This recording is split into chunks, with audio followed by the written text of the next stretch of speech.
एक व्यक्ति जानते हैं गया भोलेनाथ के मंदिर में चोरी करने। तो एक बात सीधी सी बात है, भोलेनाथ के मंदिर में क्या रहता है? शिवलिंग पत्थर के हैं, बहुत होगा, घंटी होगा 2, 4, 5, 10 किलो का, पीतल का त्रिशूल होगा, डमरू लकड़ी का। भैया इससे ज्यादा क्या होगा? सोने चांदी देखा है कभी आपने? बहुत कम, मतलब किसी किसी मंदिर में चांदी का अर्घा सर्प वगैरह, बाकी तो ऐसे ही पत्थर के। लेकिन राम कृष्ण के मंदिर में, देवी के मंदिर में सोने का मुकुट, सोने का रूप, चांदी का सारा चीज धातु का। तो चोर चोरी करने कहाँ जाएगा? पत्थर के मंदिर में कि सोने के मंदिर में? लेकिन आज धोखे से पहुंच गया महादेव के मंदिर में।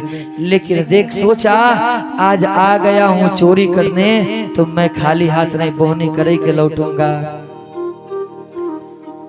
चारों ओर देखा कुछ नहीं है, अब क्या करूं? ऊपर देखा घंटा है महादेव के, वही तोड़ना है, वही उतारना है। इस इच्छा से जो है सोचा कि अब घंटी है, अब घंटी मान लीजिए इसको उतारना पड़े तो कैसे उतारेंगे? छड़पेंगे, कूदेंगे, ऊपर उठेंगे, लेकिन फिर भी नहीं पहुंच पाया। खूब प्रयास किया। बाद में अब चोरी करने गया है तो धर्म अधर्म से क्या लेना देना हो? चोर को चांदनी रात नहीं भाता है, चोर है चांदनी रात न भावा। चोर को कभी चांदनी रात नहीं भाता है, और प्रेमी को अंधेरी रात नहीं भाती है। चकोर हमेशा चंद्रमा को पूर्ण अवस्था में देखना चाहती, ये प्रेम का उसका पूर्ण अवस्था है। तो सोचा अब कैसे मैं घंटी को उतारूं भैया? सो उसने ले लेकर सीधे शिवलिंग पर चढ़ गया। शिवलिंग पर ही मनोज जी चढ़ गए, और शिवलिंग पर चढ़ करके और ऐसे पकड़ा तोड़ा, तब तक शिवजी प्रकट हो गए। हर हर महादेव। शिवजी को देखा तो चोर घबराया कि अरे ये काला कलूटा नाग वोग पहने, त्रिशूल लिए, कौन है ये? मुझे लगता है मंदिर का मालिक होगा, महंत जी होगा।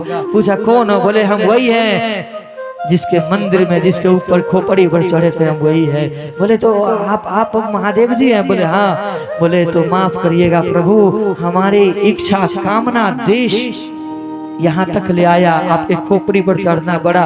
भगवान भोलेनाथ बोले अरे अरे क्या बात करते हो, तुम्हारे जैसा तो आज तक मैंने भक्त ही नहीं देखा हो। अब देखिए भोलेनाथ कितने आशुतोष सीधे हैं कि भोलेनाथ के खोपड़ी पर चढ़ने वाले चोर को क्या कह रहे हैं कि आज तक हमने तुम्हारे जैसा भक्त को नहीं देखा, न मुझे मिला। बोले क्यों? बोले हमने देखा आज तक कि मुझे कुंटलों के कुंटल लोगों ने दूध चढ़ाने में कोई कसर नहीं छोड़ी। बेलपत्र चढ़ाया, भांग चढ़ाया, भांग खूब खाया और खिलाया भी, हाँ सब कुछ दिया। लेकिन मुझे सबने सब कुछ दिया, लेकिन तू पहला इतिहास में भक्त है जो अपने आप को ही चढ़ा दिया। आत्मसमर्पण, सरेंडर कर दिया। आत्मसमर्पण का बहुत बड़ा कीमत हुआ करती है। कितना भी बड़ा क्राइम अपराध हो जाए, यदि आत्मसमर्पण कर लो तो कानून के हाथ में आकर के आपको हो सकता है सुनवाई चलेगी, उसमें आपको जस्टिस होगी, न्याय मिलेगा। लेकिन अगर आप आत्मसमर्पण नहीं करना चाहते हैं तो कहीं भी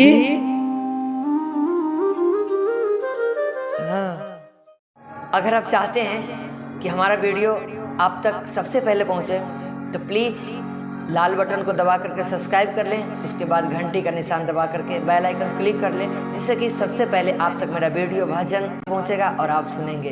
तो please subscribe my channel Karan Arjun Jha brothers.